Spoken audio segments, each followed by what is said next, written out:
Welcome to IntyCenter 1957, everybody, for another whip around for deuce. And we will start this week in the ninth inning. They were down 6-3, and Game of Throws got a couple of doubles off Kurt Schilling and Eric Gagne. That, combined with a single by Home Run Baker, set the table for reigning league MVP Arky Vaughan to hit a walk-off game-winning 3-run homer.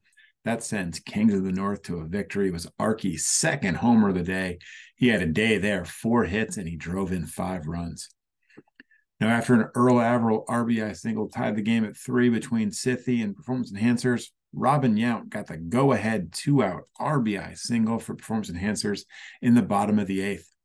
Johan Santana worked a 1-2-3 ninth to get his complete game, and the Enhancers take down Sithy 4-3 in the opener. Steve Carlton unlocked his Stevest mode as Let's Play 2 took their second game against Gales of November. Carlton went 7 2/3 innings of shutout ball, giving up just 4 hits, walking a pair, striking out 1. Trevor Hoffman took over from there, retired all 4 batters he faced. Frank Robinson homered, Andre Dawson homered and doubled, and Let's Play 2 takes it 5-0.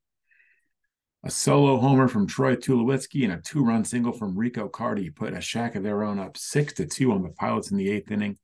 But a Mookie Betts solo homer and a Candy Jim Taylor RBI double brought the Pilots to within 6-4 in the bottom of the 8th, and a 2-out, 2-run homer by Willie Mays in the bottom of the 9th tied the game at 6. We'd head to extras and go all the way to the 12th inning. The Pilots would give the ball to Noah Syndergaard. And now that he's a Guardian, you can't have nice things. He'd give up a leadoff double to Cy Seymour, a ground out to Pete Browning to move Seymour to third, and a sac fly to Roscoe Barnes to score Seymour.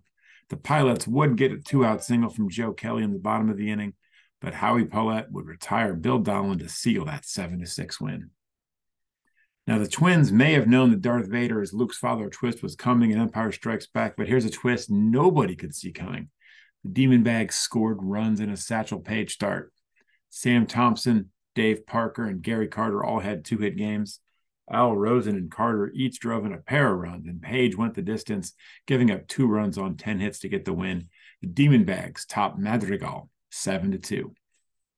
Wade Boggs delivered an RBI single in the bottom of the 8th to push Amazings to a 3-1 lead over Zodiac Guardians. The Zods would load the bases with 1 out. Mark McGuire would get 1 run in on a sac fly to bring him within 3-2, but Bob Feller would retire Adrian Beltre, and Amazings would hold on for the 3-2 win. It was a complete game for Feller, while Nolan Ryan probably deserved better than a loss after giving up 2 runs on 2 hits over 6 2/3 innings.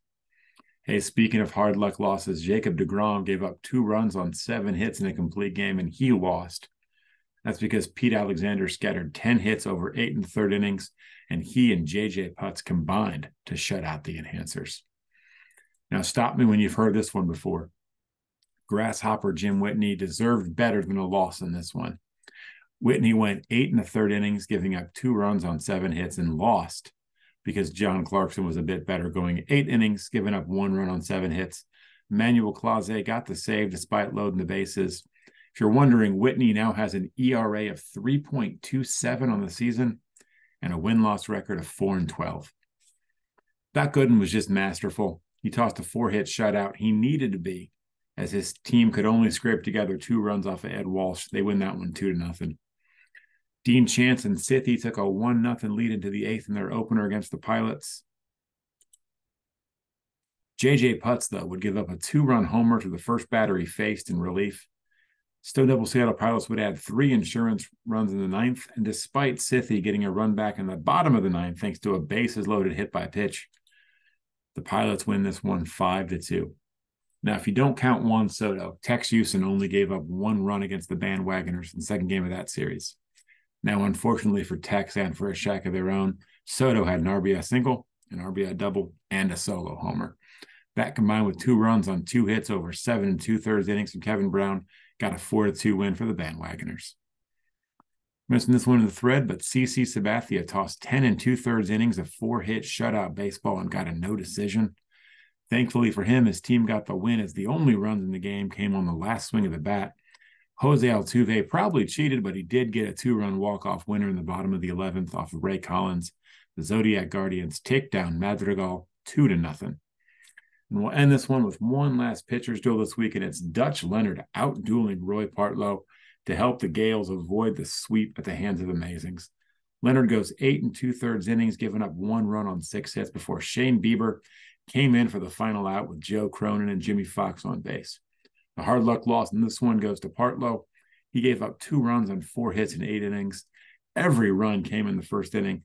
It was a homer from Ty Cobb to lead off the game in the top of the first, and then a 2-run double from Joe DiMaggio in the bottom of the first. Goose eggs from there. Fantastic game. That'll do it for IntyCenter this time. We'll see you next time. We're back in 1957 for yet another whip around. Fadeuce.